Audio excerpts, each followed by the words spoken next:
Moçada, boa tarde. Tudo certo? Seguinte, missão aprovação hoje, né? A gente vai fazer uma revisão zona, passando por praticamente toda a matéria do ensino médio, através de uma lista aí de aproximadamente 20 questões, e a gente vai falar os conteúdos, né, por dentro das questões, pessoal. E aí, se vocês tiverem qualquer dúvida, enquanto eu estiver resolvendo a questão, vocês podem levantar a mão, perguntar, pode ficar à vontade, tá? Bom, eu preciso me apresentar, porque tem muita gente ali no digital que nunca foi aluno nosso. Meu nome é Aires da Mata, sou professor de Física aqui no Cenas Pré-Vestibular e Concurso há 15 anos. Nossa, 15 anos. Também. Você tá doido, dá até uma crise existencial aqui agora. Mas, enfim, 15 anos, tá? E estou à disposição aí para auxiliar vocês nessa reta final. Nada melhor do que passar um pouquinho de cada coisa para a gente refrescar a memória e ir se preparando para essa prova, que é um bicho de sete cabeças para todo mundo, né? Vamos lá. Então, hoje, o tema é física. E a gente vai começar aqui com a número 1. Vocês devem estar todos com a lista já, tá, pessoal? Eu até pedi para fazer a impressão dela para vocês, tá? Quem não tiver com ela, quiser anotando as resoluções aí no caderninho, daqui a pouquinho vai chegar a lista impressa para vocês também, tá? Vamos lá.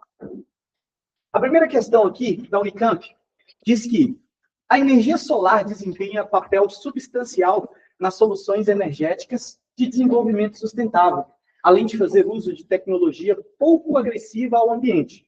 É uma enorme fonte de energia renovável, operando em condições ótimas. Um painel solar gera energia numa potência de, olha aqui, já vamos grifando, né? Uma potência de 462 watts, com uma diferença de potencial de 42 volts nos seus terminais.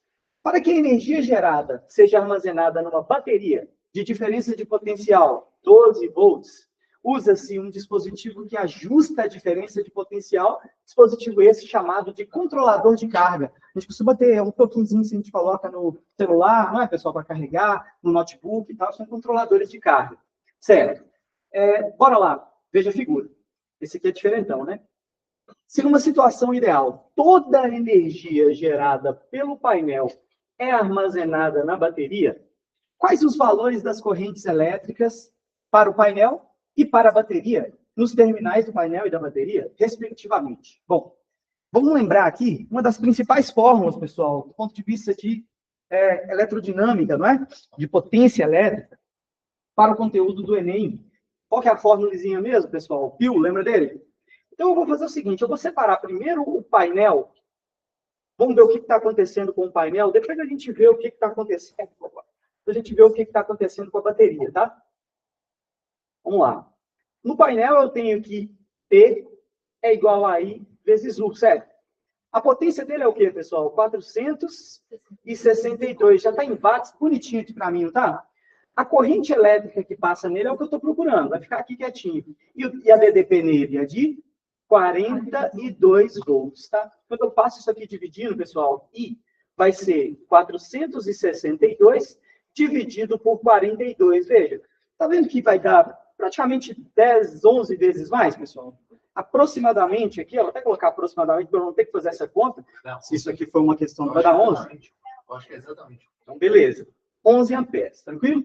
Tá aí para nós a corrente elétrica que passa no painel. Vamos ver as questões? Tem duas alternativas, eu tenho que calcular a outra mesmo. Não tem jeito não. Se tiver só uma, eu já poderia marcar, não é? Mas vamos lá. Na bateria, deixa eu só abrir um espaço aqui para nós. Então, I é igual a 11 amperes. Vamos ver agora o que acontece na bateria, pessoal. Na bateria, nós temos que toda a energia que sai lá do painel chega na bateria. Então, é a mesma potência, tá certo? Que vai estar funcionando ao mesmo tempo. Se é a mesma energia no mesmo tempo, é a mesma potência. Então, eu posso dizer que os mesmos 462, vou dizer aqui de novo que P é igual a I vezes U, né? E que os mesmos 462 vão ser a corrente ao que eu quero e a DDP ali é 12 volts, né? Então, I vai ser igual a 462 dividido por 12. Então, vamos fazer aqui 462 dividido por 12. Quanto que dá aqui, pessoal? 46 dividido por 12, cabe quanto? 3, né? Sobra quanto aqui pra gente? 36? 3 vezes 12 é 36.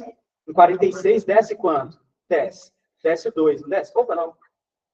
10 dividido por 2 dá Ah, não, 10 divide por 12. Aí eu desço o 2. Aí eu tenho 12. 102 dividido por 12. 102 dividido por 12 vai dar... Chega a 9? Não, chega a 8, né? Então, 8. 2 vezes 8, 16. Sobe 1. 8 vezes 1, 8. Com 1, 9. 96. Aqui não vai sobrar 6. Sobra 6. Aí já não é divisível, eu ponho uma vírgula, aumento um zero. Eu tenho aqui 5, né? 38,5. Então, vamos só apagar aqui a conta que a gente acabou de fazer, pessoal, que deu 38,5. Apagando aqui. Nós vimos que a corrente elétrica é de 38,5 amperes. Qual que é a resposta para a gente? Letra A de casa, tá? Questão tranquila para a gente lembrar que essa fórmula aqui é de grande relevância para a prova do Enem, certo? Beleza, a gente vai começar com umas tranquilas, daqui a pouco vocês esperam aí para vocês verem.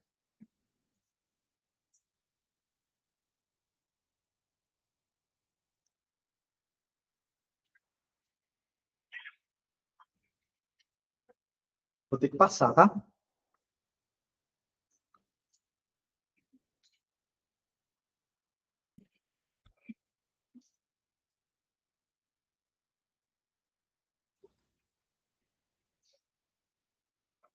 Número 2.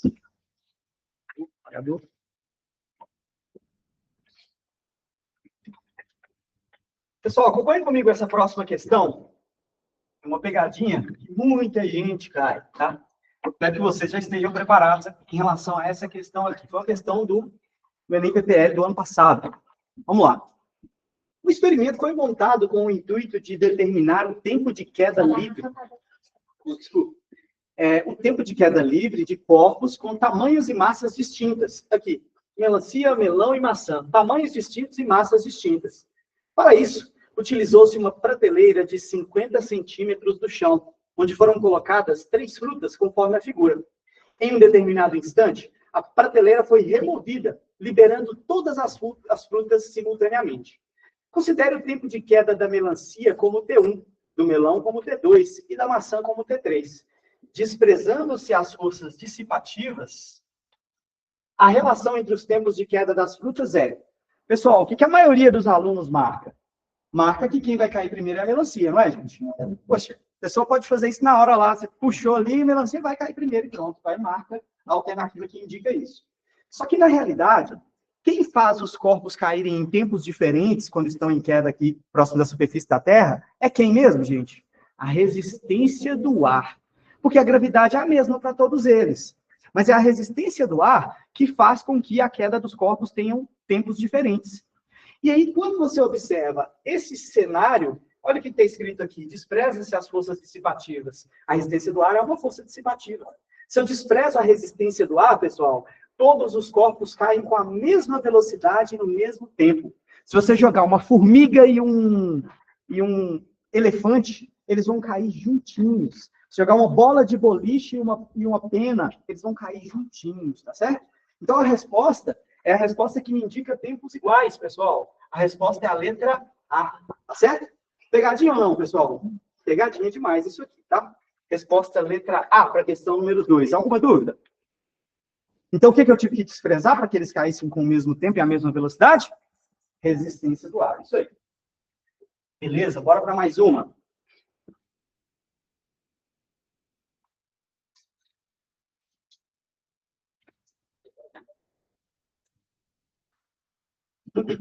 Bora. O Enem PPL ano passado estava uma prova boa. A transformação entre os tipos de energia cinética e potencial em sistemas conservativos, deixa eu até grifar isso aqui, ó. Sistemas conservativos, é regida pela lei que afirma que a energia mecânica, né, que é dada pela soma da cinética com a potencial, é constante ao longo do tempo.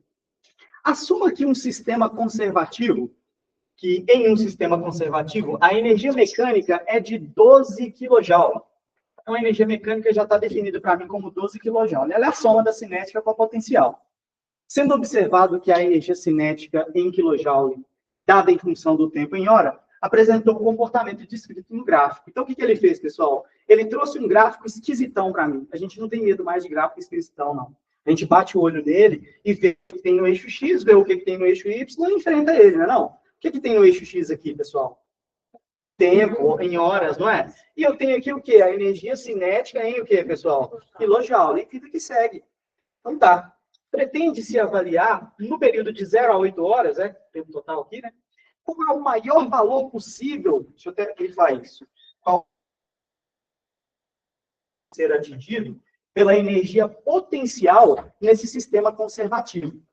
Galera, se a energia mecânica é constante, e vale 12 quilojoules, pensa comigo. A energia mecânica é a energia cinética mais a energia potencial. Você vai pensar comigo o seguinte. Olha só como é que isso aqui faz sentido. Escolhe qualquer tempo aqui para mim, pessoal, por favor. 4? Acho que eu escutei 4. Ó. No 4, alguém falou alguma coisa aqui. No tempo 4, quanto vale a energia cinética? 11. Quanto que vale a energia potencial, então? Já que o total tem que ser 12. 1. Deixa eu repetir. Se esse é o gráfico da energia cinética e o valor da cinética com a potencial tem que sempre dar 12, isso aqui tem que sempre dar 12. Opa, quilograma não, é quilo. Joule. Isso aqui tem que sempre dar 12. Então, no tempo 4 horas, por exemplo, eu tinha cinética de 11 e potencial de 1, não é? Se eu pegasse o tempo de 6 horas, eu teria cinética de 9 e potencial de quanto, pessoal? 3. Tá bom. Agora deixa eu ver o que o exercício quer. Aqui, ó. Ele quer o maior valor possível para a energia potencial. Para a potencial ser maior, a cinética tem que ser o quê? A menor. Onde vocês estão vendo a cinética sendo menor aqui nesse gráfico? Em quanto tempo? O tempo de 2 horas. Pessoal, no tempo de 2 horas, quanto vale a energia cinética? 3. Se a cinética vale 3 e a total vale 12, quanto que vai valer a potencial? 9. Resposta letra B de bola.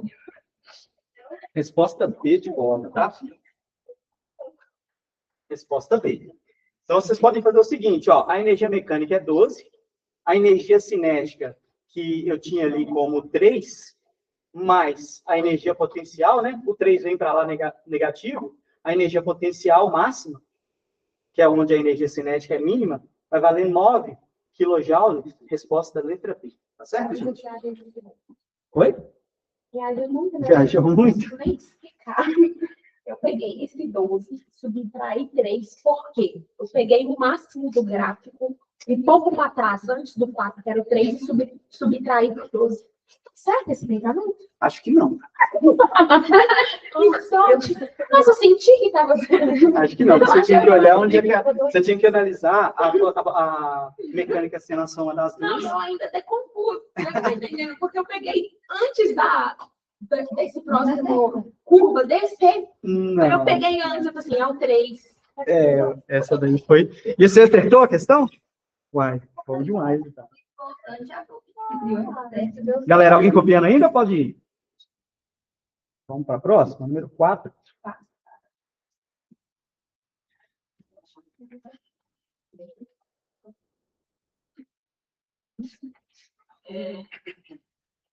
Galera, acompanha comigo, fazendo favor, que essa daqui é uma questão que precisa basicamente de atenção para resolver, tá?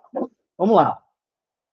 Mirascope 3D, produtor de ilusão instantânea. O equipamento ilustrado na figura de dimensões apresentadas no esquema é composto por 2 espelhos côncavos, espelho 1 e espelho 2, apoiados um sobre o outro por suas bordas, de tal forma que o vértice do espelho 1 coincida com o foco do espelho 2, e vice-versa. Na abertura circular de E2, é formada uma imagem tridimensional de um objeto posicionado sobre o vértice de E1. Espera aí, quero ver esse desenho, né? Essa imagem é formada a partir de raios procedentes do objeto, refletidos por espelho 1 e espelho 2, respectivamente, conforme o esquema. Os observadores julgam visualizar o objeto quando estão, de fato, visualizando sua imagem. O efeito só é possível porque as superfícies de ambos os espelhos são de extrema qualidade. Tá? Eu tenho certeza que todo mundo, algum dia da vida, já viu no TikTok ou no Instagram alguém brincando com esse negócio aqui. E colocando um sapinho aqui dentro, de mentira, né, pessoal? Mas colocando um sapinho aqui, algum brinquedo aqui dentro, e vendo uma projeção dele aqui, você fica tentando pegar e não vai, porque não é um objeto, é o quê, pessoal? Uma imagem real, certo? Ah, já falei. Mas, beleza. A imagem, ela pode ser projetada, tá bom? Então, o que acontece? É muito legal isso aqui. Eu já tentei comprar uma vez na AliExpress, eles demoraram 300 anos para mandar para mim, não mandaram e não me devolveram meu dinheiro. Vocês acreditam num negócio desse? Mas então tá, vem cá. Olha aqui, eu tenho 2 espelhos côncavos ou convexos, pessoal. Quando eu espelho, tem a parte de dentro que é refletora. Côncavo, né? São espelhos côncavos. E eles costumam, né, os raios que são refletidos ali dentro dele, costumam se concentrar em um ponto que é chamado foco, não é isso? Então, veja só que interessante. Colocaram esse cachorrinho aqui. Esse cachorrinho tem luz que sai dele, a luz bate no espelho de cima, bate no espelho de baixo e chega mais ou menos aqui. Pelo jeito, a maioria dos raios que estão fazendo isso, olha aqui, ó, bate aqui, vem para cá também. Aqui vai ser a formação do quê, pessoal? Da imagem. Aí ele pergunta sobre esse equipamento aqui, a seguinte informação, vamos lá. A natureza da imagem formada. Só me ajuda numa coisa aqui. Que naturezas são possíveis para formações de imagens em espelhos, pessoal? Ou é real ou é o quê? Virtual. Real é quando é formada com os raios mesmo, não é isso, pessoal? Com os raios refletidos ali. Agora, virtual é quando é formado com o prolongamento dos raios. Lembra disso? Esse aqui, vocês estão vendo que os próprios raios estão refletindo e estão chegando aqui, gente? Então, é uma imagem o quê? Real, tá certo? Todas elas que falarem com você que é virtual, você já pode cortar. Mas eu já estou vendo que A, B e C... beleza, tá, sem problemas. Tanto A quanto B quanto C, você consegue. Você vai passando aí, por favor, me dá uma mão. Galera, então real, né? Imagem real. O que mais que ele pede? Além da natureza da imagem, ele pede também a distância vertical entre cada ponto e objeto e a imagem, né, correspondente. Fácil demais, pessoal. Isso aqui foi uma questão do Enem que deu para a gente de colher, de mão beijada aqui essa resposta. Porque, veja, o objeto está aqui, certo? Repara que o raio desse espelho aqui é de quanto, pessoal? 3,8. Essa é uma distância vertical aqui, ó. Enquanto aqui vai ter outra distância vertical, que é também quanto aqui? 3,8. Quanto que dá 3,8 mais 3,8? 7,6. Então, é real e 7,6. Letra C de casa. Bom demais, né, não, pessoal? Fácil. Fácil, médio, difícil? Fácil. Bom, bem fácil essa aqui. Se não estiver dando esse tempo para ampliado, não está dando, né?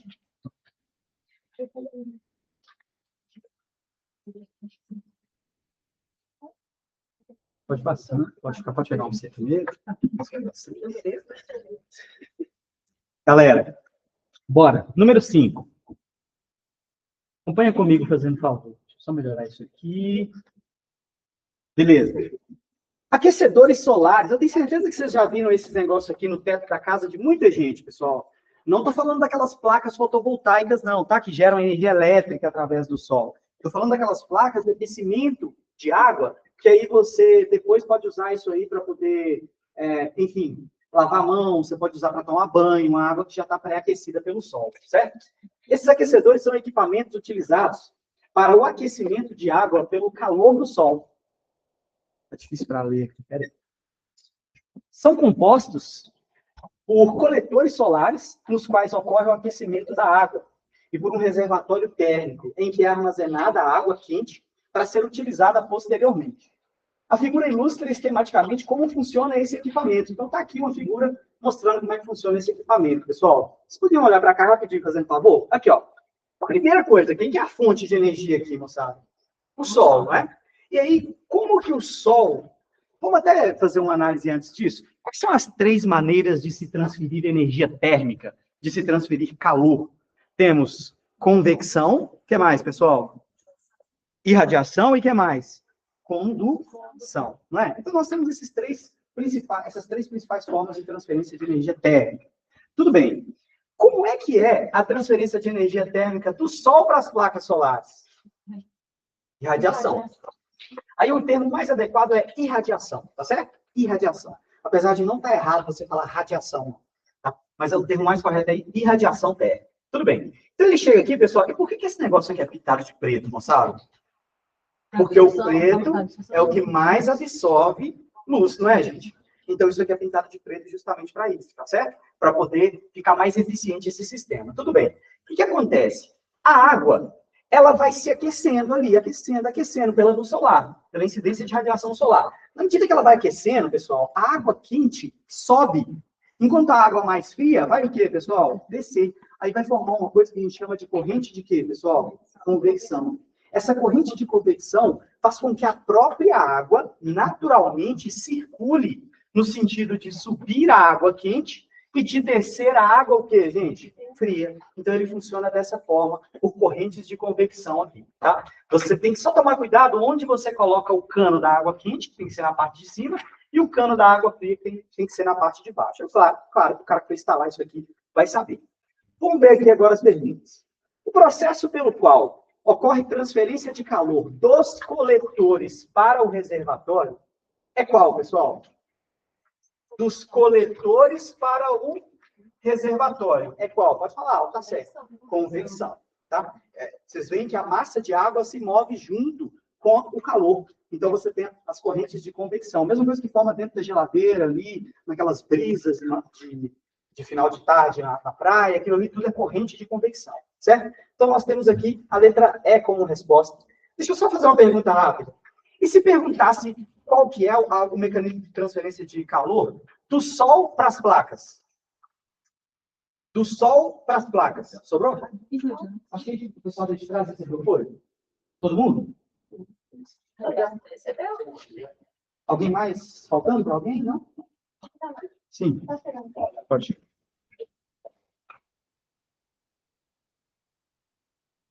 Volta para cá rapidinho. Eu perguntei, não escutei a resposta. Se eu perguntasse o processo do Sol para o coletor, vocês me responderiam o quê? Irradiação. Né? E se eu perguntasse do coletor para a água que está aqui dentro? Condução. É isso. Tá? Fique esperto, essa questão pode cair de novo, perguntando outras coisas. Tá? Então, resposta letra E de escola. Tranquilo, moçada? Convecção. Bora para mais uma. Essa questão traz um conhecimento bom para a gente, tá? Conhecimento assim, conhecimento geral mesmo, para quem dirigir aí, é muito bom. Vamos lá. Nos automóveis, é importante garantir que o centro de massa de cada conjunto roda-pneu coincida com seu centro geométrico. Esse processo é realizado em uma máquina de balanceamento. Gente, todo mundo já ouviu falar nisso, então eu vou levar o carro ali para balancear e alinhar. Vocês escutaram isso, né? Levar o carro para alinhar, fazer alinhamento, balanceamento e tal. Tá, vamos lá.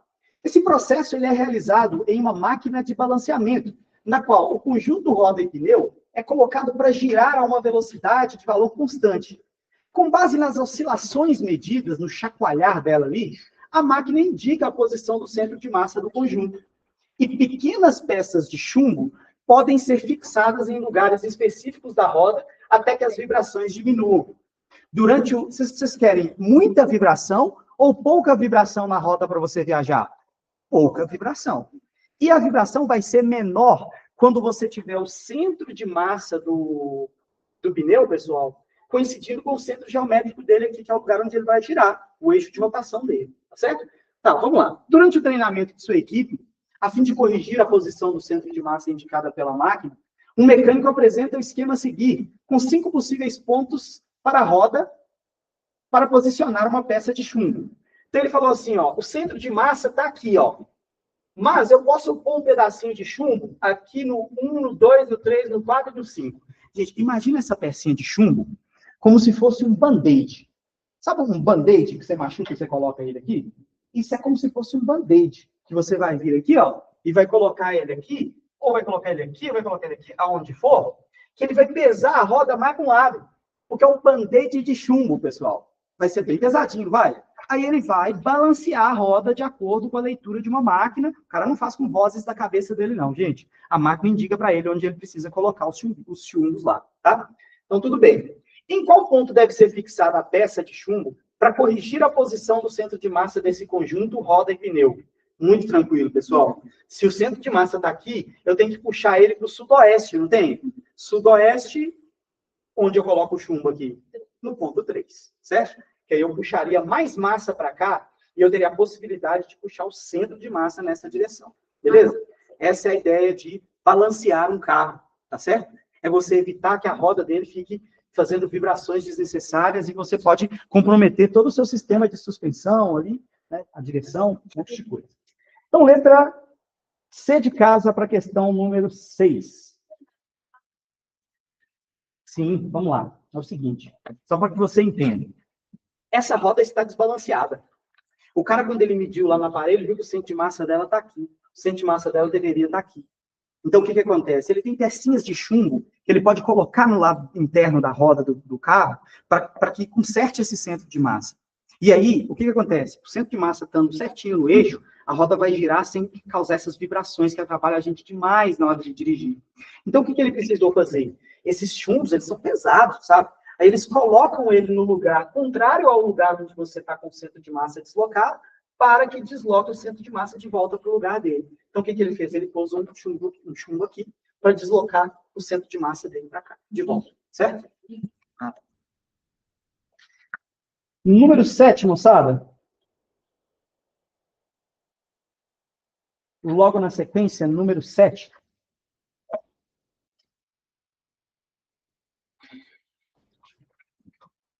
Bora lá que o bicho vai começar a pegar, viu? O aeroporto disponibiliza o serviço de transporte gratuito entre seus 2 terminais, utilizando os ônibus A e B, que partem simultaneamente, de hora em hora, de terminais diferentes. A distância entre os terminais é de 9.000 metros. Opa, peraí. A distância entre os terminais está aqui, ó. 9.000 metros. E o percurso total dos ônibus de um terminal ao outro é monitorado por um sistema de 5 câmeras, que cobrem diferentes partes do trecho, conforme o esquema. Então, pessoal, olha aqui onde é que está o terminal 1. E olha aqui onde é que está o terminal 2. Qual que é a distância entre os terminais? 9.000 metros, tá? O alcance de cada uma das 5 câmeras é, ó, a câmera 1 pega 1/5 do percurso, a 2, 3, 10, enfim, cada câmera pega uma parte do percurso e eu quero ver ainda o que ele vai me perguntar aqui sobre isso. Vamos lá. Em determinado horário, o ônibus A parte no terminal 1 e realiza o percurso total com velocidade de, grifa para mim, 250 metros por minuto. Mas tudo bem, deixa aí. 250 metros por minuto. Enquanto o ônibus B, que parte do terminal 2, realiza o percurso total com velocidade constante de 150 metros por minuto. Gente, se um sai do terminal 1, ele sai para a direita no sentido do terminal 2, não é, gente? O que sai do terminal 2 sai para onde, pessoal? Para a esquerda, no sentido do terminal 1, tá bom. Qual câmera registra o momento em que os ônibus A e B se encontram? Ah, rapaz, aí ó, no Enem, eu falei para vocês que isso costuma cair. Questões de encontro ou ultrapassagem. A gente precisa fazer uma análise um pouco mais aprofundada sobre o esquema, para a gente poder conseguir responder isso aqui com bastante propriedade. Vem cá, deixa eu mostrar para vocês uma coisa. Ambos não se movem com velocidade constante. Na velocidade constante, eu chamo esse movimento de movimento uniforme. Aqui, ó, no movimento uniforme. Eu tenho uma funçãozinha, pessoal, muito fácil para os movimentos, que é a funçãozinha horária das posições, que me diz que S é igual a S0 mais V vezes T. Só sorvete, lembra dela? Só sorvete, tá? Aí o que eu vou fazer? Eu vou pedir para vocês não copiarem junto comigo. Tá, você fala isso, depois você apaga esse trem correndo e eu não copiei, foi nada, né? Eu vou dar o tempo que você precisar, mas eu quero que você olhe para cá. Enquanto o último aluno não copiar, eu não passo, eu prometo que eu não passo de questão, tá certo? Vem para cá, todo mundo. Essa é a função horária das posições para o movimento uniforme. E eu quero que vocês entendam que questões mais complexas de cinemática demandam você fazer um referencial, colocar tudo no papel, para você ver o que acontece. Certamente isso aqui não é uma questão de bater o olho e fazer, é uma questão de fazer mais no final da prova, se sobrar tempo, tá, gente? Vai gastar muito mais que 3 minutos. Então, vamos pensar o seguinte, aqui no terminal 1, a gente pode chamar essa posição aqui de posição inicial, ou vou chamar de posição do terminal 1, pode ser, pessoal? Posição 1, vamos indicar ela como 0? Vamos indicar ela como 0. Vamos dizer que tudo para a direita é positivo, e vamos indicar que essa posição 2 aqui, ó, que é a posição no terminal 2, vai ter quanto de posição, pessoal? 9.000 metros. 9.000 metros. O que acontece com o rapazinho 1? O rapazinho 1, ele sai daqui no sentido terminal 2, não é, pessoal? Com a velocidade de 250 metros por minuto, né? Metros por minuto. Enquanto esse outro rapazinho de cá, que é o ônibus 2, né? Ele sai de lá para cá com uma velocidade de menos 150 metros por minuto. Por que eu tive que colocar um menos ali, pessoal? Porque tudo para a direita é positivo. Se tudo para a direita é positivo e o cara está andando para a esquerda, moçada, a velocidade dele vai ser negativa, não vai?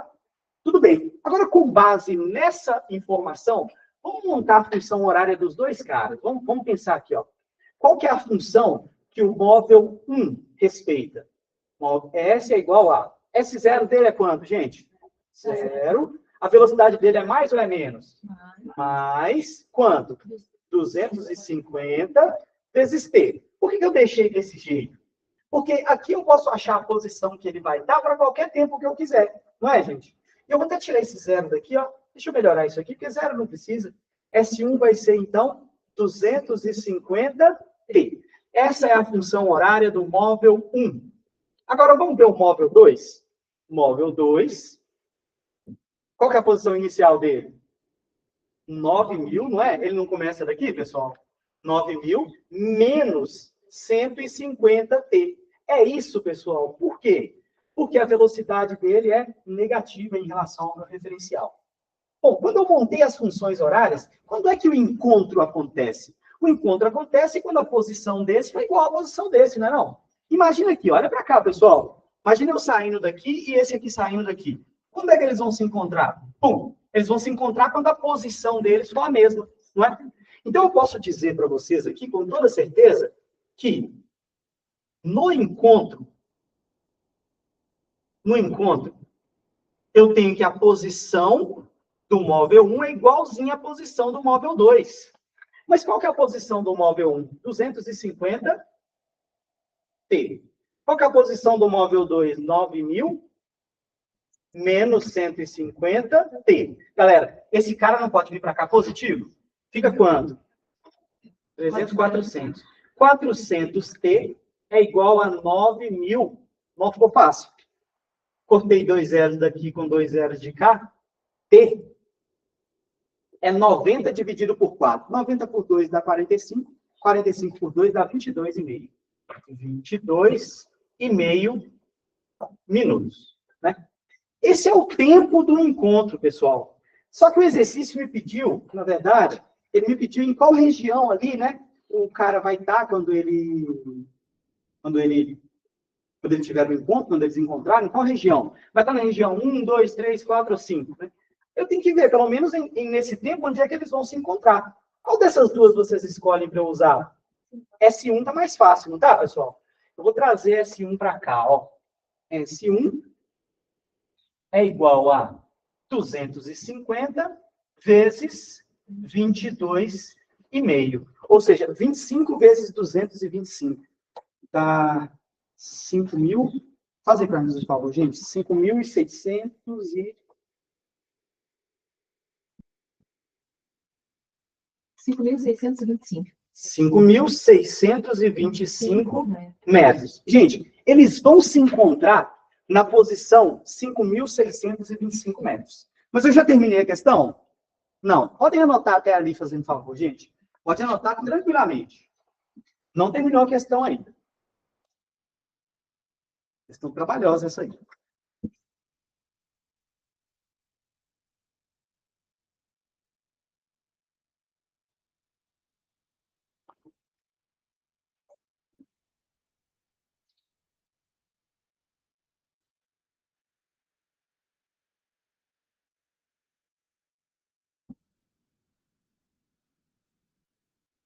Pode apagar, né?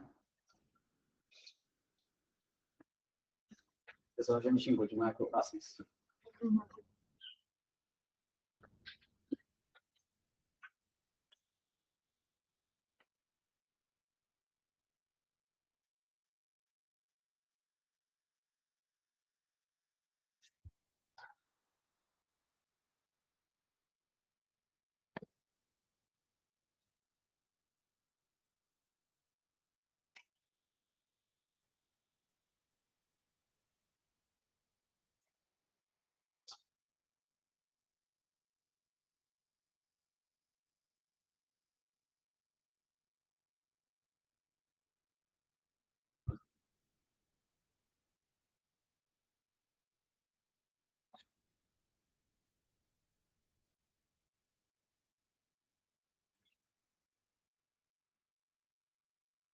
Alguém copiando ainda?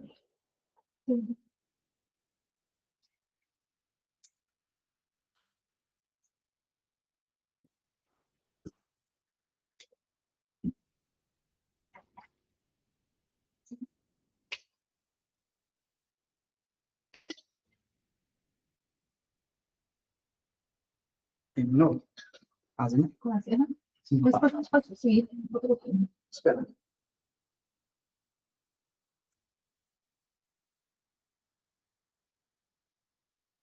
Foi. Beleza. Galera, volta para cá, por favor. Agora, nosso objetivo é saber onde aqui, em qual dessas regiões está posicionado a posição, né, está localizada a posição 5.625 metros. Olha para cá de novo, que sem problema eu vou dar o tempo para vocês copiarem. A câmera 1 pega 1/5 do percurso. Como é que eu vou saber quanto que ela pega? É 1/5 de quanto, pessoal? 1/5 de 9.000. Como é que eu faço essa conta facinho, gente? 90 dividido por 5 não é 18? Então fica 18, porém eu não mexi com dois zeros, né?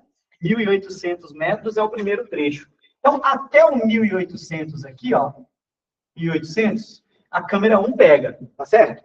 A partir dos 1.800, quem está pegando agora é a câmera 2. Vamos ver quanto que ela pega? 3 décimos do percurso. Ué, 3 décimos de 9.000. Uai, eu vou cortar aqui, pessoal, um zero aqui com um zero aqui, vai ficar 3 vezes 900. 3 vezes 900 dá 2.700 metros. Se eu somar com esses 1.800 aqui, vai dar o quê? 3, 4 e 500, não vai? Então aqui, ó, deixa eu só conferir, 2.700, 3 e 500, 4, 2, 3, 4 e 500, tá? 4 e 500 metros. Já cheguei onde eu queria? Ainda não, né? Eu agora quero ver o trecho 3 aqui, ó. Vamos ver, câmera 3. 1/10 do percurso. Pessoal, 1/10, não vou nem fazer conta. 1/10 de 9.000 dá quanto? 900 metros. Então, vamos pôr 900 aqui, ó. Aqui ele vai estar no 4.400. Opa! No quanto, pessoal? 5.400 metros. Beleza, já está muito próximo, não tá, pessoal? Provavelmente a resposta vai ser aqui no trecho 4, ó. Vamos ver. Porque dos 5.400 até aqui, vamos ver quanto que tem? Outro 1/10. Outro 1/10 é mais quanto, gente?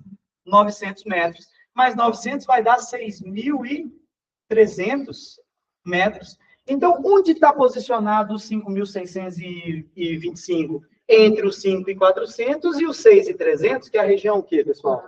4. Região 4 dá qual resposta para nós, que eu estou sem a folhinha aqui? Qual? D de bola. Podem anotar. D de dado? Falei que eu sou surdo para B e D. D de dado. Tipo de questão que a gente só faz no final da prova, pessoal. Bom, se sobrar tempo. Muita informação.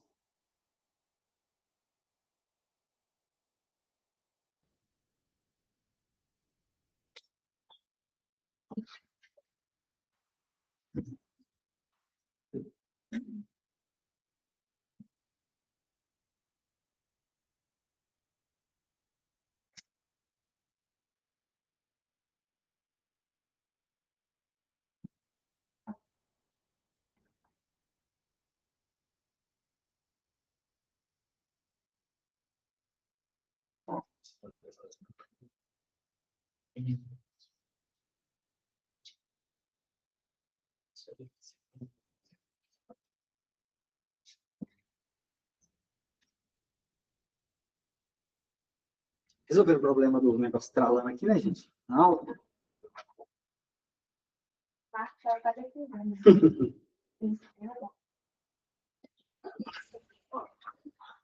Eu imaginei a cena, ia tremer assim. Tamanho do rapaz. Só o braço dele deve pesar mais que eu inteiro. A perna, com certeza, mas o braço deve pesar. Alguém copiando? Não? Bora.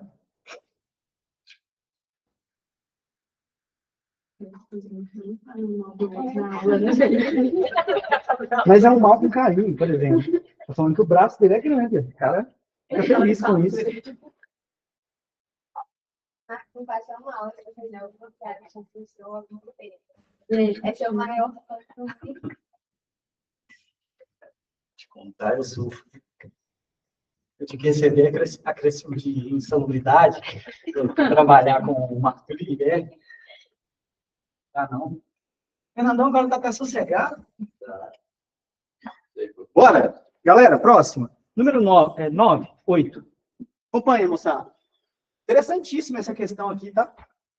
Muitas pessoas ainda se espantam com o fato de um passageiro sair ileso de um acidente de carro, enquanto o veículo onde estava teve perda total. A gente já viram notícias recentes da pessoa saindo tranquilão do carro lá, andando e tal, e o carro todo amassadaço. Já viram isso?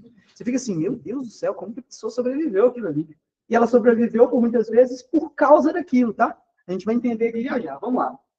Essas pessoas talvez considerem equivocadamente que os carros mais seguros são os que têm estruturas mais rígidas, ou seja, estruturas que, durante uma colisão, apresentam menor deformação. Você vai lá e bate seu carro e fala assim, nossa, que merda, meu carro amassou todo aqui. Enquanto o carro do colega, o Fusquinha, ele tá ali inteirinho, gente, o Fusquinha, que saco, né, isso aqui? E, na realidade, aquilo ali foi tudo para te proteger, e a gente vai entender isso aqui já já, vamos lá.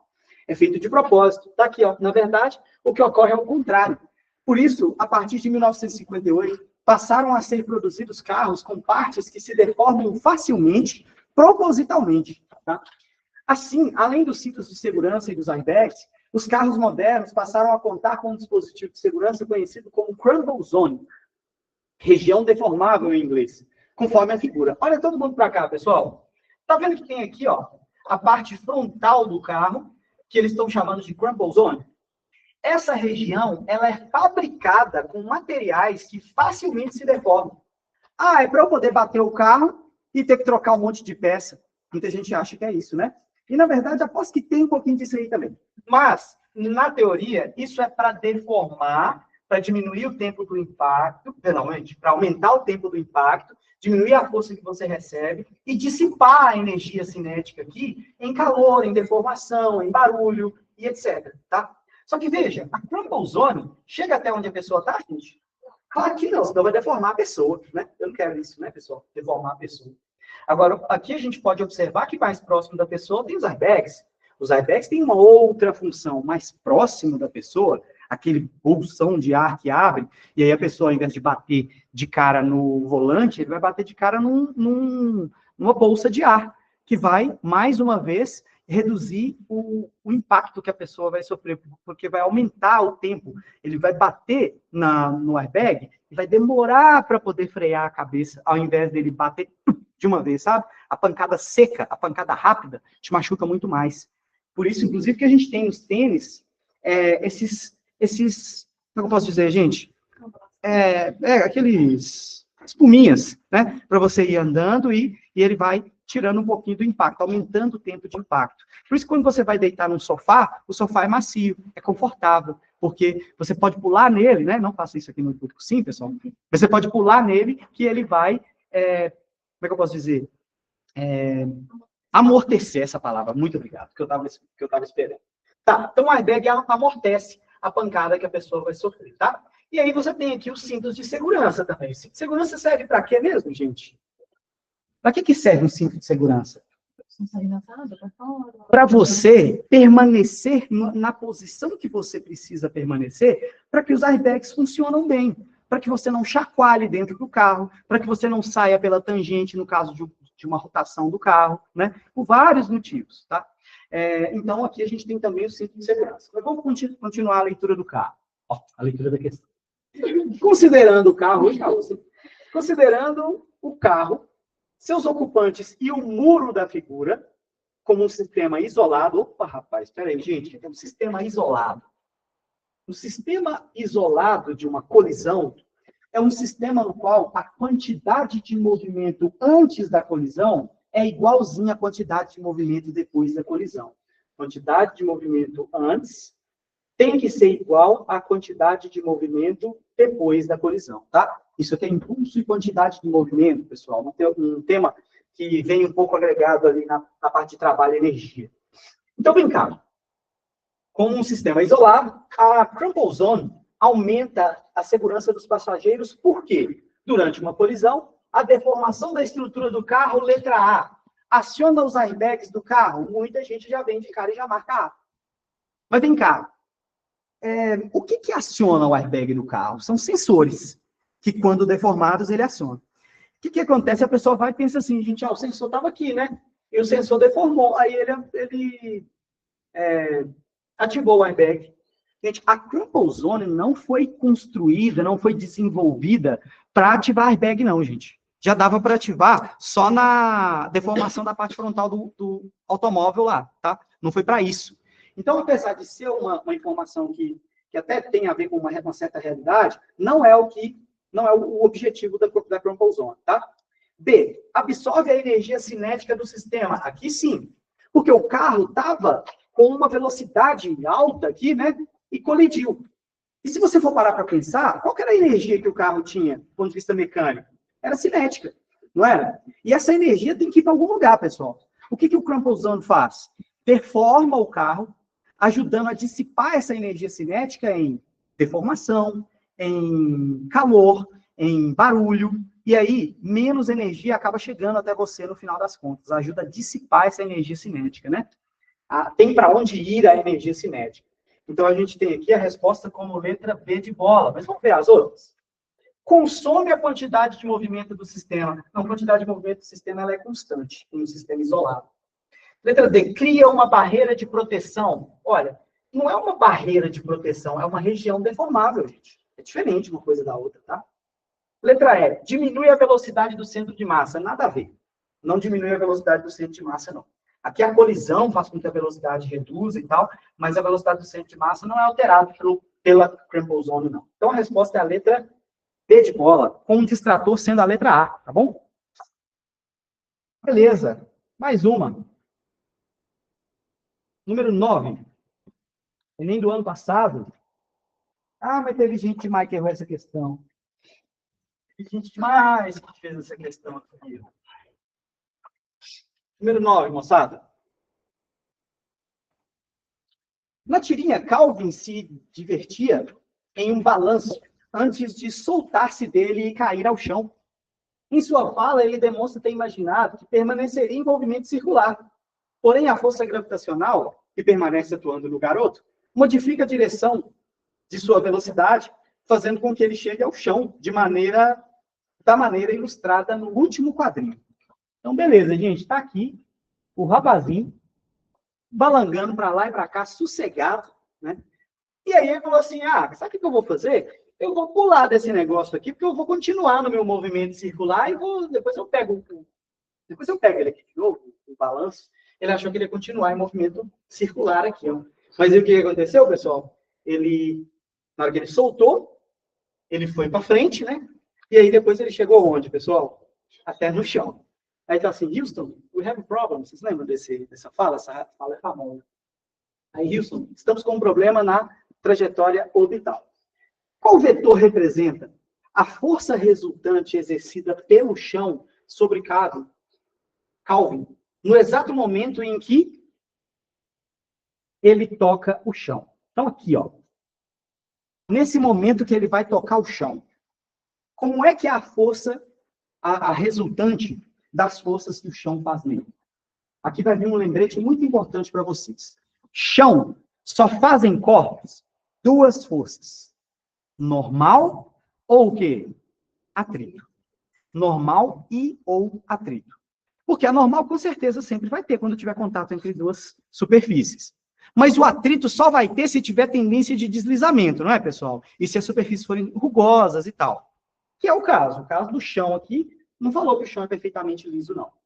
Então, quando ele cair aqui, quando ele chegar aqui no chão, a primeira coisa que ele vai perceber é que vai atuar aqui nele uma força chamada normal, no sentido da superfície para o corpo, não é, pessoal? Vertical e para cima. E o atrito, moçada, que é a outra força que o chão pode fazer nele? Será que o atrito é para a direita ou é para a esquerda? Direita. Para a direita. Porque quando ele bate no chão, você concorda que a tendência dele é deslizar para a esquerda? E o atrito não é sempre contrário ao deslizamento, pessoal? Então, em Calvin, vai aparecer aqui um atrito para a esquerda. Essas duas forças, quando você fizer a somatória delas, que é o que o exercício pediu, a resultante das forças que o chão fazia. A resultante, eu tenho que somar essas duas, ó. Eu somo aqui, pessoal, fazendo um teorema de quem? Pitágoras. Ele não pediu para eu achar valores, não pediu para eu entregar valores. Porém, eu tenho que, pelo menos, entregar qual que é a direção e o sentido dela aqui, ó. Essa resultante, ela vai apontar para o Nordeste, não é? Nordeste, qual que é a resposta para a gente aí? Letra A. Então, a resposta é a letra A, tá bom? Aí, quem quiser colocar aí do lado, superfícies trocam normais ou atritos, né? Mas a normal não é uma força que supera. Não, ela só é resultante quando só tem ela. Se tivesse mais forças, você tem que somar essas forças para achar a resultante. Nesse caso, além da normal, tem também um atrito. Então, você tem que somar ela com alguém. Só quando a normal é sozinha, é que ela é a resultante. Tem casos que tem normal e peso, e a normal é maior que o peso, aí como é que é a resultante? Normal menos o peso. Você tem que ver cada cenário. Entendeu? Tem casos que é mais, tem casos que é menos, tem caso que é Pitágoras, tem casos demais que daria para fazer. Beleza? Entendeu, pessoal? Certo? Mais uma?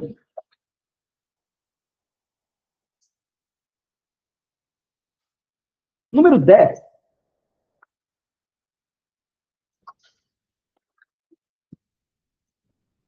Gente, os professores conseguiram resolver uma média de quantas questões? Todas?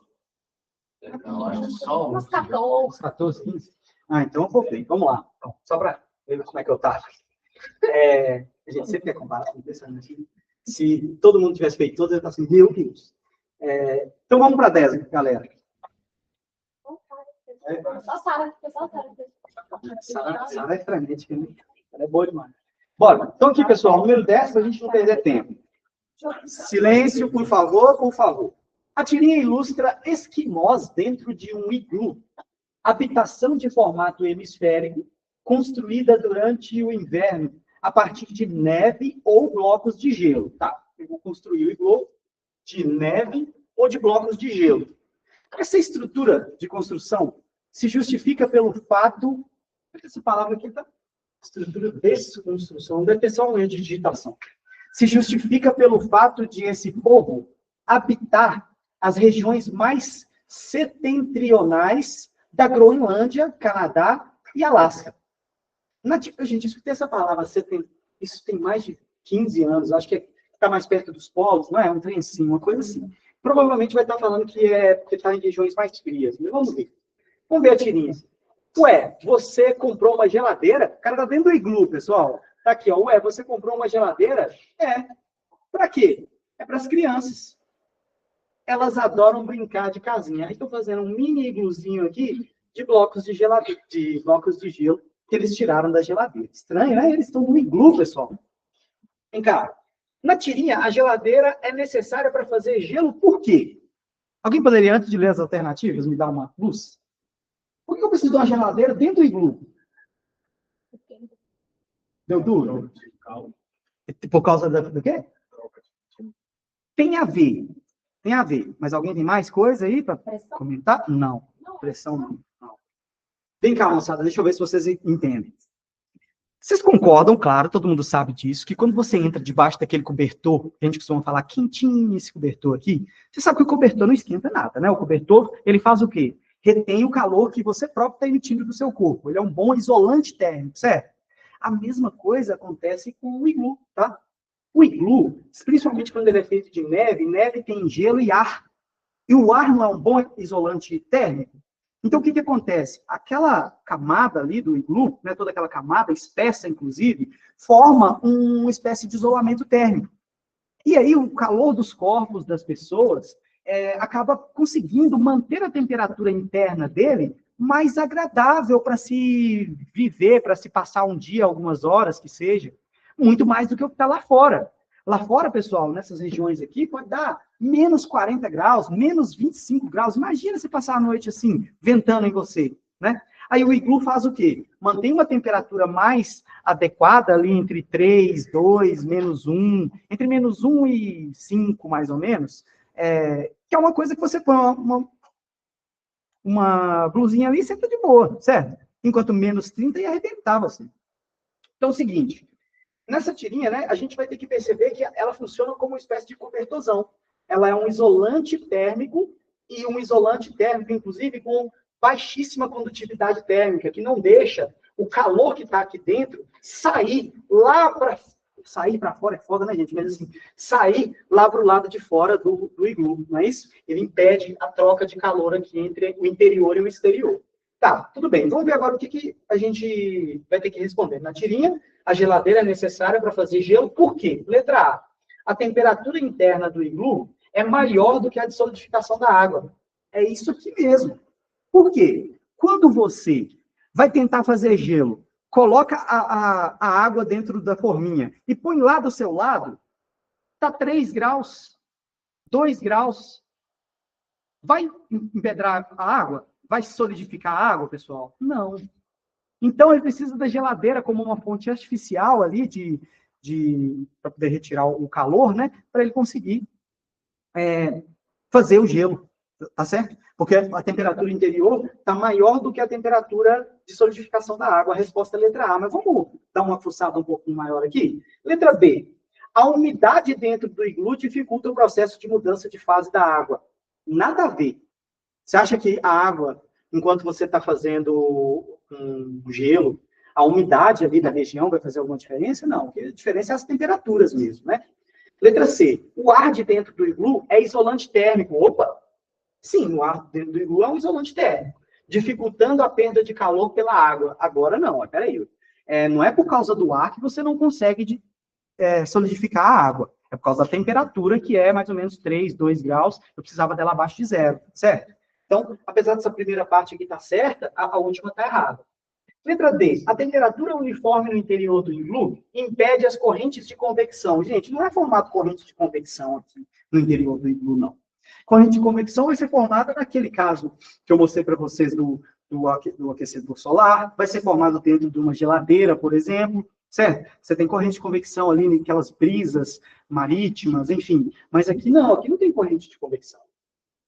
Letra E. A pressão do ar no interior do iglu é baixa. Não, é a pressão atmosférica mesmo. A mesma pressão lá de fora vai ser a pressão aqui de dentro. Tanto que o povo abre e fecha a porta tranquilamente, não tem diferença de pressão, não.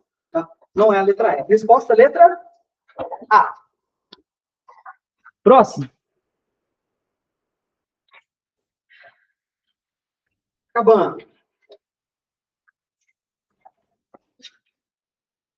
O ouvido humano apresenta algumas características interessantes. Uma delas é que existe uma intensidade mínima ou linear de audibilidade e 0, abaixo do qual o som não é audível. O nível de audibilidade é a grandeza que quantifica a audibilidade. A sensação, né? E sua unidade é o FON. Vocês já ouviram falar nisso, pessoal? FON. FON é uma unidade para sensação auditiva. Isso é muito raro de aparecer, tá? Vou falar para vocês. O que aparece mais são os decibéis, né? Que é o nível sonoro. Mas vem cá. Vocês já repararam que, às vezes, tem um som que você está escutando e você fala com, sei lá, seu avô ou sua avó. Você está escutando esse barulho ali? Hã? Você está escutando? O que foi? Ele não está nem escutando sua voz, quanto mais o barulho que está lá no fundo, né? Então, o que acontece? O linear, né, ele já está com um aparelho auditivo já mais velho, não é, pessoal? Então, ele vai perdendo a capacidade de escutar determinados sons, né? Então, esse FON aqui, ele é, na verdade, uma medida como se o 0 fosse um que a gente não escutasse, e qualquer valor acima do 0 ali, a gente vai ter condição de associar a um nível de decibéis, que a gente está mais acostumado a trabalhar no dia a dia. Vamos ver o resto da questão. O gráfico contém, em escala logarítmica, curvas de igual audibilidade. Isso é, cada curva representa uma mesma audibilidade para diferentes frequências. Nossa Senhora. Você tá doido? Você vê isso aqui, você fica com medo, não fica, gente? Toda vez que você vê um gráfico doidão, a primeira coisa que você faz é o que mesmo? Não. Olhar o que tem nos eixos e enfrentar a questão, não é, gente? Tá, o que eu tenho aqui? Frequência, tá bom. O que eu tenho aqui?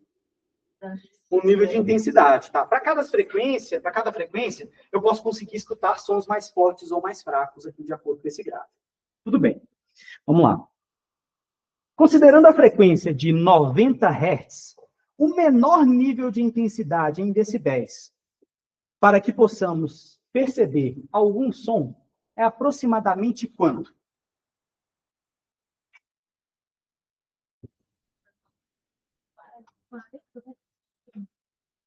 Isso aí. Não é uma questão mais de interpretação, isso aqui, gente? Vem cá. Para quantos hertz? 90. Hertz na frequência? Não vai estar no eixo X? Então eu venho aqui, ó. Perto do 100, 90 vai estar por aqui, não é, gente? Sei lá, vai estar por aqui. Aí eu vou vendo aqui, ó. Onde que isso vai bater? Lá na função. A primeira que bateu foi essa, não foi? E aí eu consigo perceber que o nível de intensidade é de quanto? 40 decibéis, para que mais dá conta. Resposta letra D de dado. O que acontece na prova de vocês, hein, pessoal? Isso é nem o quê? CPL?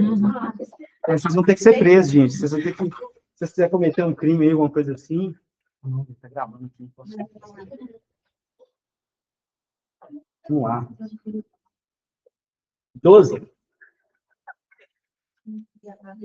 Rapidinho, pessoal. Essa daqui é fácil.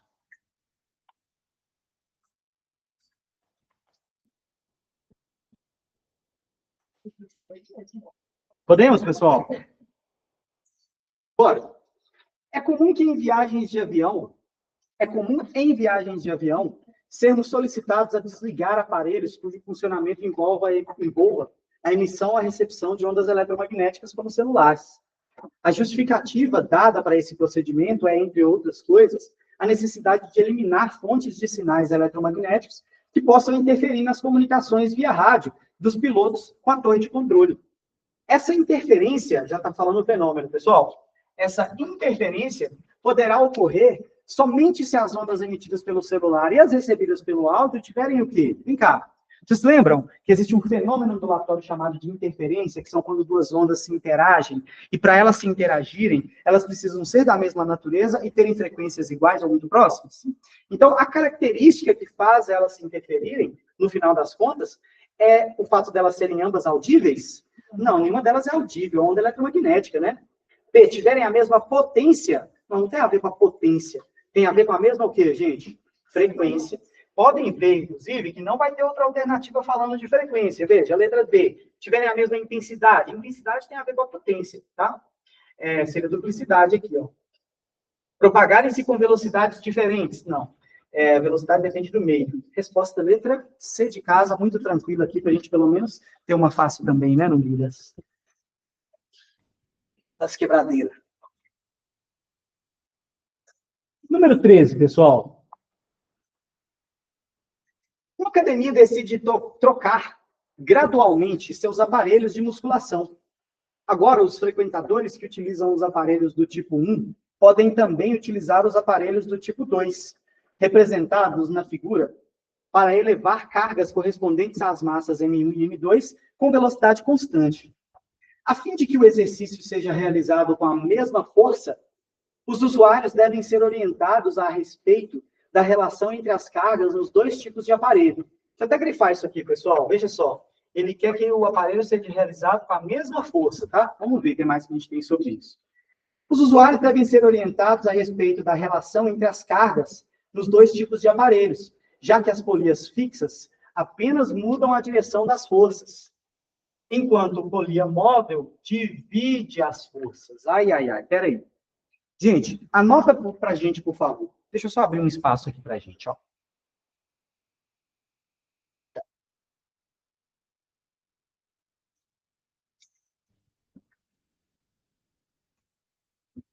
Eu vou pedir para vocês anotarem uma informação, mas deixa eu terminar de ler a questão primeiro. Em ambos os aparelhos, considere as cordas inextensíveis, as massas da polia e das cordas desprezíveis, e que não há dissipação de energia. Olha o aparelho 1, pessoal. O cara está fazendo uma força aqui para cima e está puxando ela, e essas polias são todas o quê, pessoal? Fixas ou móveis? Todas essas polias são fixas. Aqui, ó. Tá vendo que essa tá fixa aqui? Tá vendo que essa tá fixa aqui? Tá vendo que essa tá fixa aqui? Todas são fixas. E o que a polia fixa faz? Deixa eu até colocar aqui para vocês, ó. A polia fixa apenas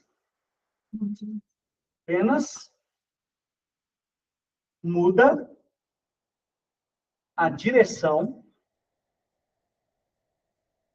da força, sem alterar o seu valor, tá?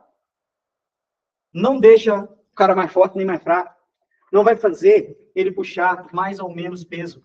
Apenas muda a direção. Ó, o cara tá fazendo uma força para cima, agora a força já começou a ser horizontal, aí já voltou para vertical, ficou mudando de direção e sentido, tá bom?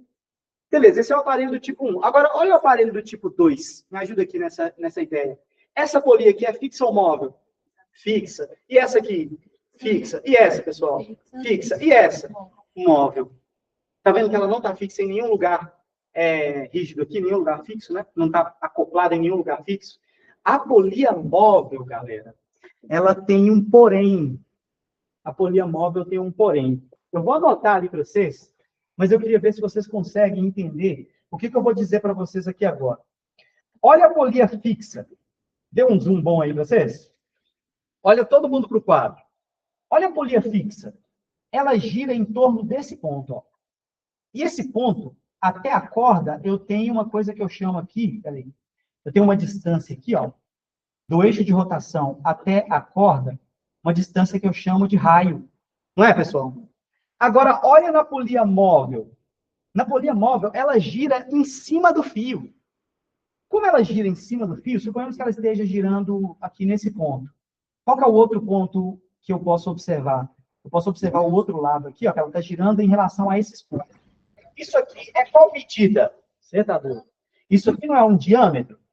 E o diâmetro não é 2 vezes o raio? Então, oi? Ah, tá. Então, o diâmetro é 2 vezes o raio. Deixa eu explicar para vocês uma coisa. Essa ideia aqui, pessoal, traz para a gente a análise de que aqui você tem o dobro de braço de força. Não sei se vocês lembram daquela ideia de torque, da capacidade de uma força causar rotação, quando o pneu do carro fura, que você pega uma chave de roda grande e não uma chave de roda pequena, para você fazer menos força, não é? Então, quanto maior é o braço, menor é a força que você precisa fazer. Aqui no braço pequeno, você precisa fazer uma força grande. Aqui no braço grande, você pode fazer uma força menor. Então, o que você vai anotar? A polia móvel, deixa eu voltar para o nosso espaço aqui. Anota para a gente aqui sobre a polia móvel, pessoal. Polia móvel. Divide a carga por 2. Uma polia móvel divide a carga por 2. Se eu pôr 2, divide por 2 de novo. Se eu pôr 3, divide por 2 de novo. Tá? Então tem que tomar um cuidado com isso aqui, tá, pessoal? Porque para cada polia móvel, você vai ter a força dividida por 2. Beleza? Então vem cá. Quando ele compara esse caso com esse caso, deixa eu ver como é que ele está fazendo a comparação aqui rapidinho. Para essa academia, qual deve ser a razão M2 por M1 informada aos usuários? Para ele não ter percepção de alteração de força, pessoal. Ele quer fazer a mesma força. Como é que vai ser M2 em comparação a M1? Você concorda comigo que aqui ele vai precisar fazer menos força? Não é? Se ele vai precisar fazer menos força, eu posso pôr uma massa maior, não posso? Se ele vai precisar fazer mais força aqui, eu vou precisar pôr uma massa o quê? Menor. E aí, quantas polias móveis tem aqui? Uma. Se é uma polia móvel, ele dá conta de puxar o dobro da massa. Então, o que acontece? M2 é o dobro de M1. M2 é o dobro de M1, porque a força que ele vai precisar fazer aqui, ó, vai ser uma força que vai ser a metade do que ele precisaria fazer para puxar M1. Então, ele pode pôr o dobro de massa. Tá? Então, quando você colocar M2 aqui, ó, sabendo que M2 é igual a 2M1, a relação entre uma coisa e a outra, no lugar de M2, vamos colocar 2M1, dividido por M1 de novo. Cortando M1 com M1, eu tenho uma relação de 2. Tá? M2 sobre M1 é igual a 2. É igual a 2. Eu posso pôr o dobro de massa aqui em comparação aqui, porque eu vou ter uma polia móvel, certo? Eu posso colocar o dobro, porque eu tenho uma polia móvel, e a polia móvel faz com que eu precise fazer metade da força. É isso. Sim. Tem, é o seguinte. Se você quiser colocar aqui para mais polias, você pode colocar o seguinte, ó. A força que você vai ter que fazer é a carga que você vai ter que puxar, dividido por 2 elevado a n. E n é o número de polias móveis. N aqui, ó, é o número de polias móveis. Que é a carga que você vai puxar e é a força que você vai fazer. Beleza? Se você quiser colocar essa fórmula aí, você pode ficar à vontade. Porém, histórico do Enem ainda não teve nenhuma questão que eu precisasse usar essa fórmula. Já teve que dava para usar aquela do Arquimedes, que ele puxa o navio com aquele monte de coisas lá. Mas não precisava, você poderia fazer desse jeito que a gente fez aqui agora, analisando a questão. Beleza? Esse só dá para usar e fazer as móveis. Só para polias móveis, sim. Tanto que se for 0, olha que legal a sua pergunta. Se for 0, n igual a 0. N igual a 0, um número elevado a 0 não dá 1. Então a força que você vai puxar é igual a carga. Entendeu? É isso. Tá. Pode apagar?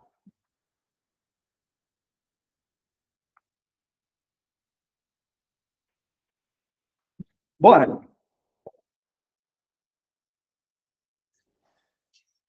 Pessoal, uma questão difícil, tá? Atenção. O petróleo é uma matéria-prima muito valiosa e métodos geofísicos são úteis na sua prospecção. É possível identificar a composição de materiais estratificados medindo-se a velocidade de propagação do som através deles. Eles emitem um sonar ali, né?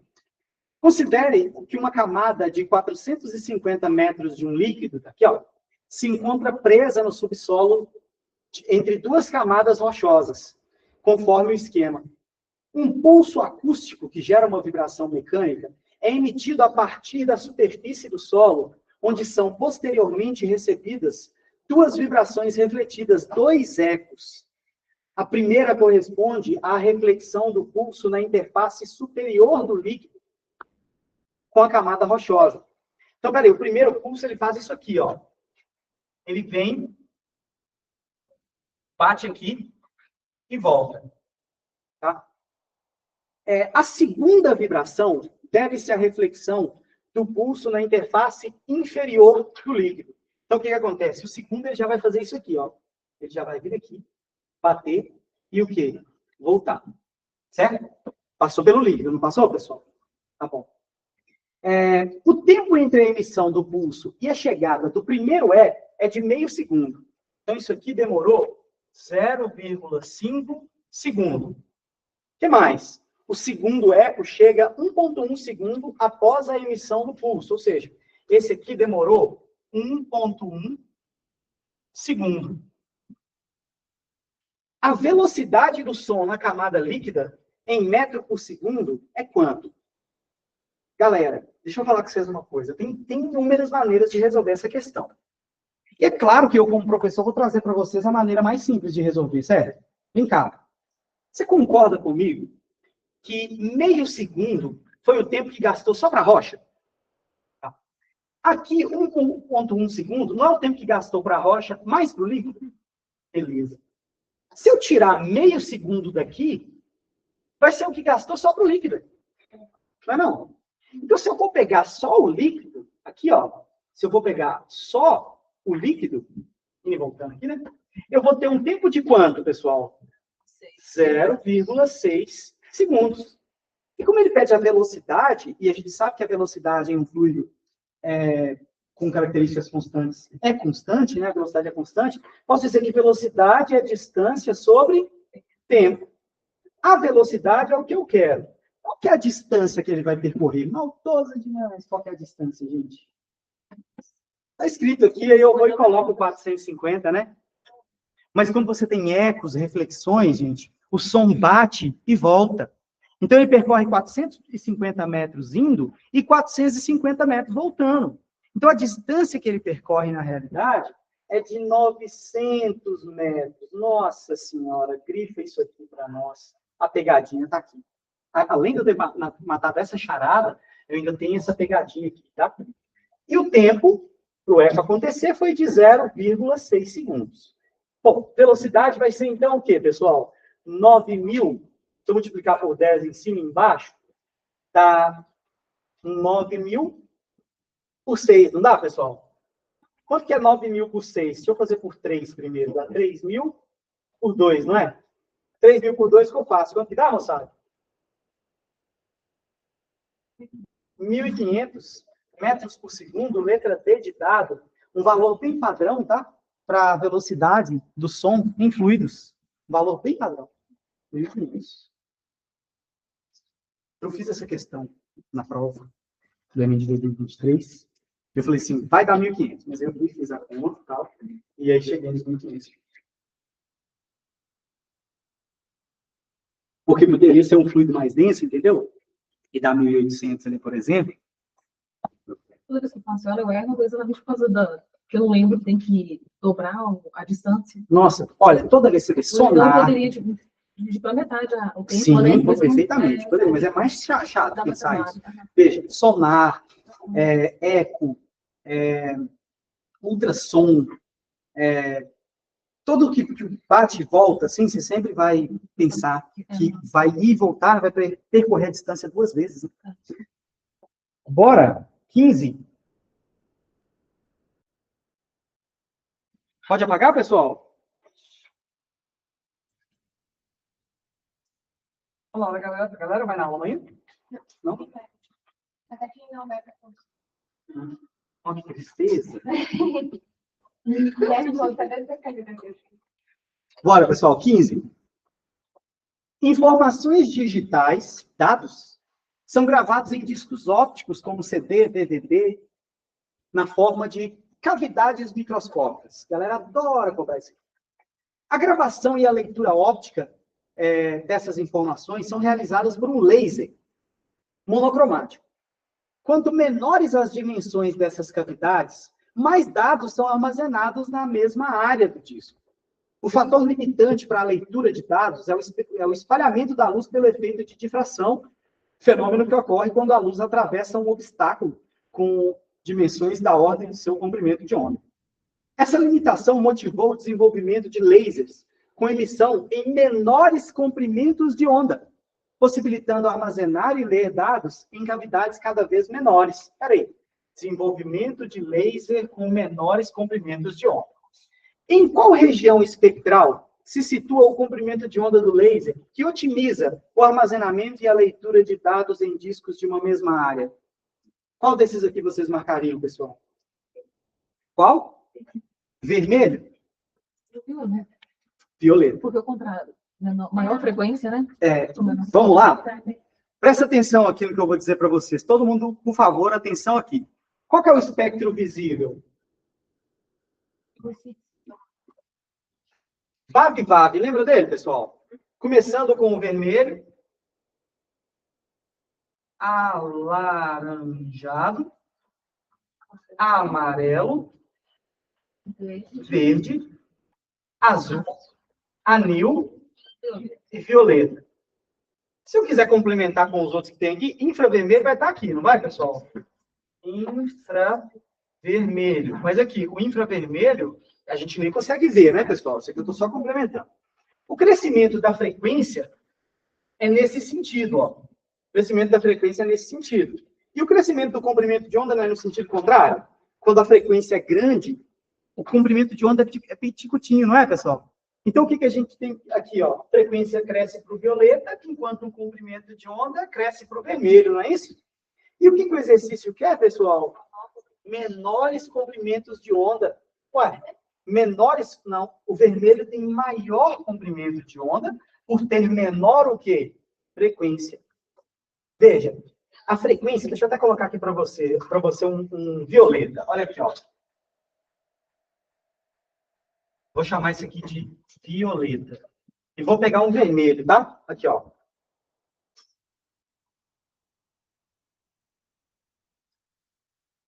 Vermelho.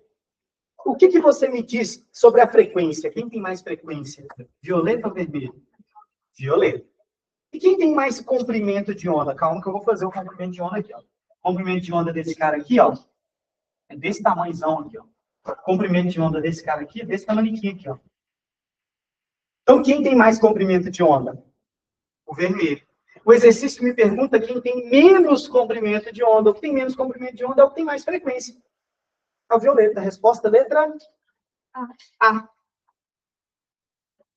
Dá tempo, pessoal. Bora. Mais uma. Dúvidas nessa? Se tivesse ultravioleta, pessoal, seria melhor ainda, não seria? Só que aí não é laser visível, né? Bom, bora. Saideira. Mas a gente podia fazer os de gráfico também. Sim. É mais fácil. Essa aqui é, acho que, segundinho. Dependendo, eu faço ela e vai em mais uma aqui. Sem problema. E, na verdade, vou mandar as resoluções todas. Podemos? 16, pessoal. Nossa, não sei se vocês repararam. A prova do Enem 2023 foi bem boa, né? Sim, acho que foi boa, uma prova boa. Peguei a maioria aqui, 24 e 23. O fogão por indução funciona a partir do surgimento de uma corrente elétrica induzida no fundo da panela, com consequente transformação de energia elétrica em calor, pelo efeito Joule, né? A principal vantagem desses fogões é a eficiência energética, que é substancialmente maior do que a queima do gás, né, nos fogões convencionais. A corrente elétrica mencionada é induzida pelo quê? Você lembra da lei de Lenz, pessoal? Vocês lembram que para você conseguir induzir uma corrente elétrica em um fio, em uma bobina, em um circuito, você tem que chacoalhar o campo magnético através de um ímã, por exemplo, ali perto. Você tem que variar o fluxo magnético nas proximidades ali daquela região, certo? E tem lugares específicos para você fazer isso. No interior da bobina, por exemplo, tem vários modelos que funcionam. Mas vem cá, a corrente elétrica mencionada não é induzida por radiação, nem por condução. É por campo elétrico variável. Nossa, é na trave, pessoal. É, na verdade, pelo um campo quê? Magnético variável. Vem cá. O campo elétrico variável gera um campo magnético. Mas o campo magnético variável gera o campo elétrico que proporciona a formação da corrente elétrica. Tá certo? E aqui ele está perguntando quem é que induz a corrente elétrica. Quem induz a corrente elétrica é o campo quê? Magnético variável. Letra D de dado. Beleza, dá para fazer mais uma. Dá para fazer até mais duas, gente. Em um experimento, verificou-se a relação entre a tensão em volts e a corrente elétrica em amperes nos resistores R1 e R2. Observe o gráfico. Bom, pessoal, o gráfico esquisitão? Nem tanto, né? Aqui, corrente elétrica no eixo X, tensão no eixo Y, resistor 1 de vermelho e resistor 2 de amarelo. Beleza. A resistência em ohms equivalente da associação em série de R1 e R2 é igual a quanto? Ai, peraí. Primeira coisa que eu tenho que lembrar, que a resistência equivalente num circuito em série é muito simples, não é, pessoal? Eu faço o quê? Eu faço o R1 mais quem? O R2. E quando você analisa um gráfico que tem um resistor, que é uma reta em relação à tensão e à corrente elétrica, ele é um resistor ômico. Ele é um resistor que tem sempre o mesmo valor de resistência, mesmo quando ele varia as tensões e as correntes. É um resistor ômico. Então, eu posso pegar qualquer ponto que eu quiser para descobrir a resistência aqui, através da famosa formulazinha RUI. Né? Como assim? Deixa eu pegar o R1 aqui, ó. 1 sobre I. RUI. Deixa eu ver quanto que vale o R1. Pega uma DDP qualquer para nós aqui, pessoal. Qual que é o 1 mesmo? 1 é o vermelho. Eu vou pegar esse aqui. Beleza, gente? Esse aqui, ó. Qual que é a DDP? 60. A tensão é 60. A corrente associada é a de 2 amperes. 30, aqui vai dar 60 por 2, dá 30 ohms, certo? O R2, eu faço RUI de novo, ó. R2 é 1, 2 sobre I2, RUI. Isso vai ser quanto? Vou pegar qualquer ponto aqui, eu posso pegar esse aqui também, ó. Tudo bem, qualquer um que eu quiser, porque o resistor é ômico. Então, vem cá. A DDP aqui é 40, e eu peguei a mesma corrente de 2, 40 por 2 dá quanto? 20 ohms. 20 ohms, não é? Ah, ficou fácil demais, gente. A resistência equivalente é 30 com 20, que dá quanto? 50 ohms, letra D de dado. Fácil demais, né, pessoal? Fácil demais.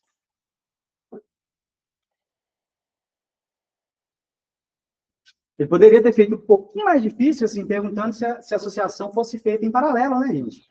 Como é que seria esse cálculo, se fosse em paralelo? 1 sobre a resistência equivalente, 1 sobre a resistência equivalente é igual a 1 sobre R1 mais 1 sobre R2. Aí você faz o mínimo e faz a sua conta e chega no resultado também, nada difícil, não. Só seria um pouquinho mais difícil do que esse.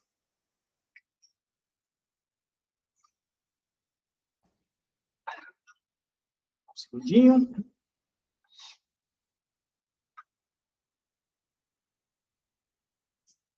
Pode ir? Agora sim, saideira, gente.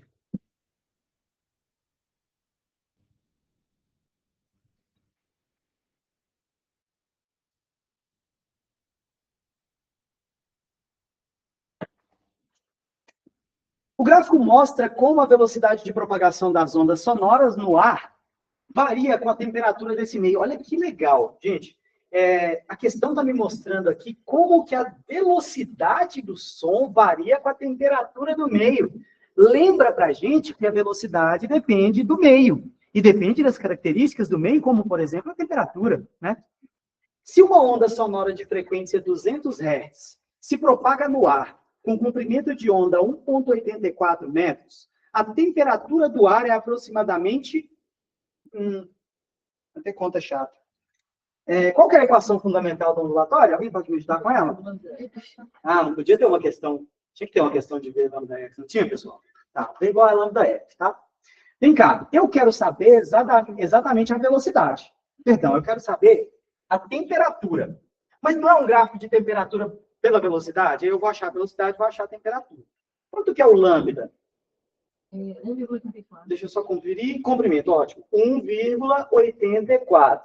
Vezes o F, que é 200. Até que não vai ser chato, não. Porque, vem cá, esses dois zeros podem entrar aqui no 84, né? Fica 2 vezes 184, que é 368 metros por segundo. Vocês fazem essas contas assim, pessoal, ou não?